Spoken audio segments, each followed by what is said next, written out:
Hello and thank you for tuning in to Millennium Movies. Today's video is all about Entertainment Weekly's first look at the sequel to the 2014 Godzilla, which is Godzilla 2, King of the Monsters, directed by Mike Dougherty. And Mike Dougherty's last directed film, I believe, was the lackluster Christmas horror film Krampus, which you may have seen, but I don't want to talk about that because I have high hopes and high expectations for what he can bring to the table to the Godzilla franchise.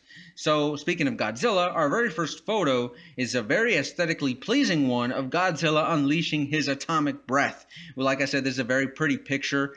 Can't wait to see what he does in this movie. It gets you pretty hyped for it because arguably the best scene in the first Godzilla film was when he unleashed his atomic breath into that monster's mouth. I forget the monster exactly off the top of my head, but that was the best part of that movie. So getting pretty hyped for what he's going to do in the sequel to that. Moving on from this photo, though, we want to talk about a bit of our human characters, which include Vera Farmiga and Millie Bobby Brown. So Vera Farmiga is playing a scientist at Monarch, and Millie Bobby Brown is playing her daughter. Now, at some point in the film, apparently they get captured by this other evil organization of some kind, which leads Kyle Chandler's character, who was also in this movie, to start a rescue mission to save Millie Bobby Brown and Vera Farmiga, who are his wife and daughter in this movie. And he goes on looking for them with the help of two people who are also in the first Godzilla film, that being Sally Hawkins' character and Ken Watanabe, who you can see right here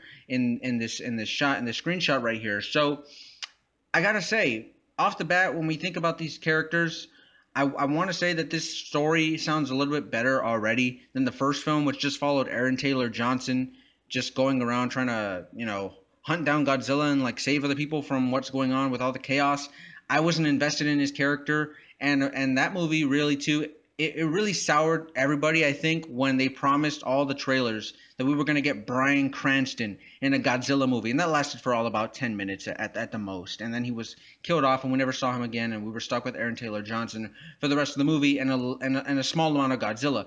But I think that the level of talent and the human characters here is going to be much better than Aaron Taylor Johnson in that first film. Nothing against him because I like him, but I just think that the talent here is much better, and hopefully the script is written a lot better as well.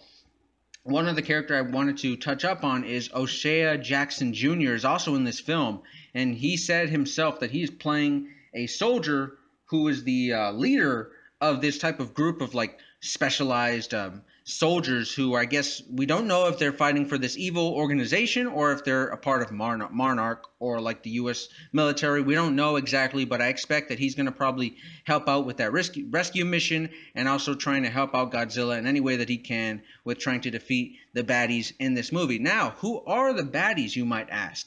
Well, Mike Dougherty himself has said that there's three that we can expect, and that is King Ghidorah, Mothra, and Rodan. So if you don't know anything about these three characters, it's okay because I'm not all caught up with my Godzilla lore. So I don't know much about these characters other than what I've looked up. But from what I've seen so far, I am very, very, very excited for what these characters, for what these creatures, these monsters, these gods are going to bring to the table. I can't wait to see them square off with Godzilla.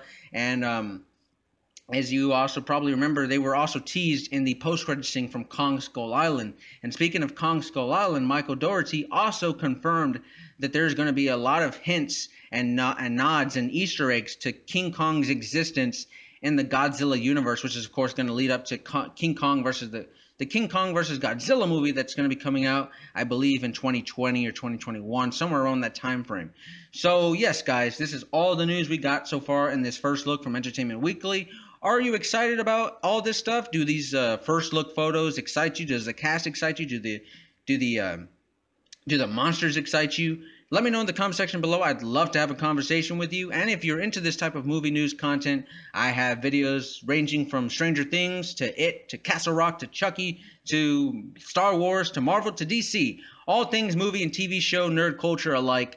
Keep it locked to Millennium Movies, and I will see you guys next time.